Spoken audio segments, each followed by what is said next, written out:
And it sounds like today that you don't think that there is lag and just wanted to get your clarification on that. And if it is, if you still think that the Fed is behind the curve, how much behind the curve is it?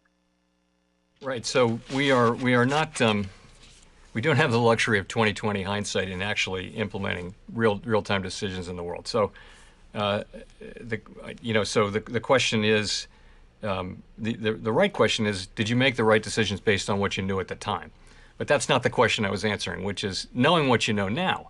So I think if we knew now, of course, if we knew now that these supply blockages really and the inflation resulting from them in collision with very strong demand, if we knew that was what was going to happen, then in hindsight, yes, it would have been appropriate to move earlier. Obviously, it would be, but again, we don't have that luxury.